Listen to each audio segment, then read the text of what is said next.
আমার সকল প্রিয় বন্ধুরা, দেখো আমাদের দিদি দীঘার যে জগন্নাথ দেবের মন্দির হয়েছে তার প্রসাদ আমাদের রেশন অফিসে এসছে। আজকে প্রসাদ এসছে আমাদের বাড়িতে। দেখো, খুলে দেখাই তোমাদের কি কি দিয়েছে। এই যে লেখাটা, জগন্নাথ মন্দির।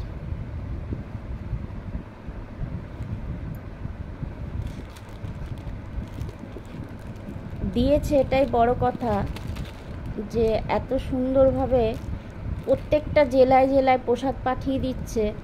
মানে দিদিকে অনেক অনেক ধন্য বলতেই হবে আমাদের। দেখো, এই হচ্ছে প্রসাদ, একটা গজা,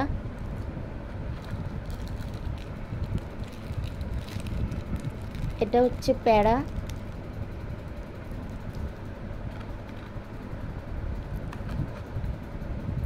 আর সবচেয়ে সুন্দর জিনিসটা হচ্ছে এটা। দেখো, মানে এত সুন্দর করেছে মন্দির, সবাই ব্লগ করে করে ছাড়ছে, দেখছি তো।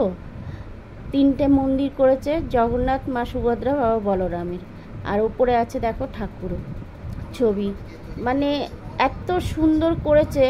দেখো, আবার দীঘার ইয়েটা দিয়ে দিয়েছে, লোগোটা দিয়ে দিয়েছে। তো দিয়েছে যে প্রত্যেকটা জেলায় জেলায় এটা পাঠিয়ে দিচ্ছে, এটাই সবচেয়ে বড় কথা। খুব আনন্দ হলো যে এরকম একটা প্রসাদ পেলাম জগন্নাথ দেবের। তো খুব ভালো লাগলো। তোমাদের কেমন লাগলো সেটা জানাতে ভুলো না, আর তোমরাও পেয়েছো কিনা সেটাও কিন্তু জানিও।